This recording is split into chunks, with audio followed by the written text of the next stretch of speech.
Hi, my name is Jason. I'm a tax manager here at Baum, Smith & Clemens.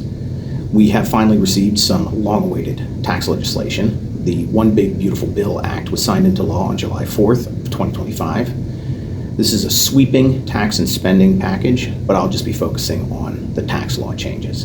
A good bit of the tax changes aren't really changes at all. They're extensions of provisions that we had in the 2017 Tax Cuts and Jobs Act that were due to expire. These include the lower tax brackets. Currently, the maximum tax bracket is 37%. Increased standard deductions. For 2025, they will be $15,750 for single taxpayers, $23,625 for head of household, and $31,500 for married filing joint taxpayers. The repeal of personal exemptions have been made permanent. The limitation on personal casualty losses to federally declared disaster areas have been made permanent, although this has been expanded to include state-declared disasters as well. So that'll be a little bit more advantageous. The higher estate and gift tax exemption has been made permanent and indexed for inflation. For 2026, this will be $15 million for single taxpayers, $30 million for joint.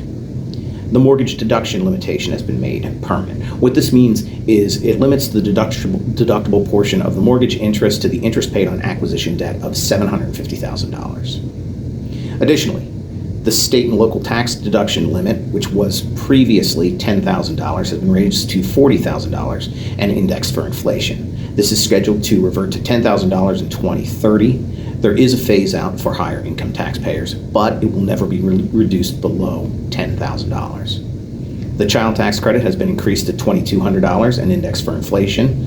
$1,400 of that will be refundable. There is also a phase out for higher income taxpayers. The $500 credit for other dependents has been made permanent.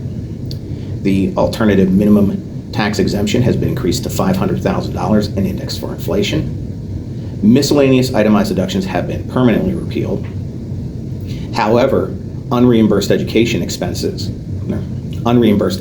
expenses can still be deducted. Qualified business income deduction has been made permanent at 20%. There was some talk about increasing it to 23%, but they've settled on keeping it at 20%.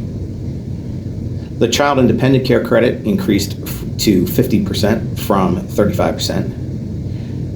There will be a $1,000 charitable deduction for individuals who don't itemize, so an above the line deduction.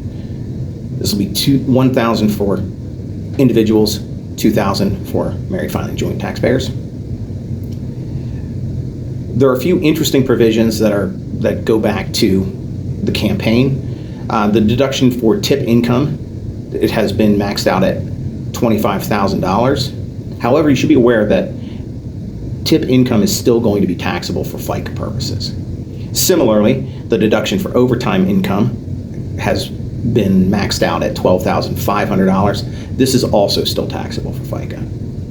There was a lot of talk during the campaign of exempting Social Security benefits from being taxable. They weren't able to achieve that, but what they did get was a senior deduction of $6,000. Now, this is per taxpayer that's over 65 years of age. So for a married filing joint couple, both over that age, it would be $12,000. But this is only available for 2025 through 2028. There's also a new car loan interest deduction, also for 2025 to 2028, capped at $10,000, and final assembly of the vehicle must be made in the U.S. There's this new tax deferred account that has some similarities to IRAs and 529s. These are called Trump accounts. Basically, what happens with this is the U.S. Treasury will contribute $1,000 to these accounts for children born between January 1st, 2025 and December 31st, 2028. Parents can also contribute up to $5,000 annually.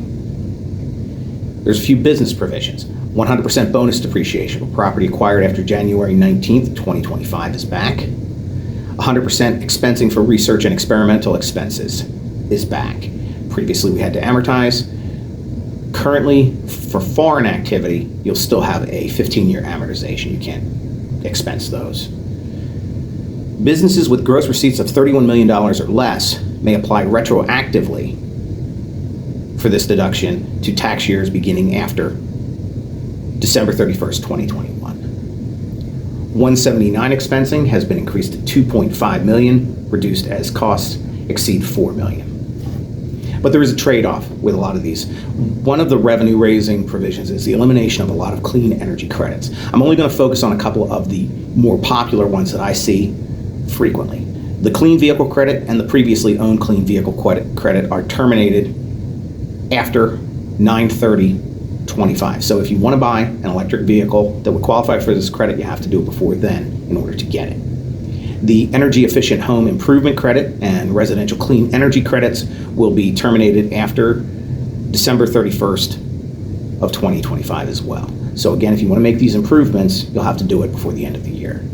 I'm sure we'll be getting a lot more information and going forward as how these changes are going to be implemented.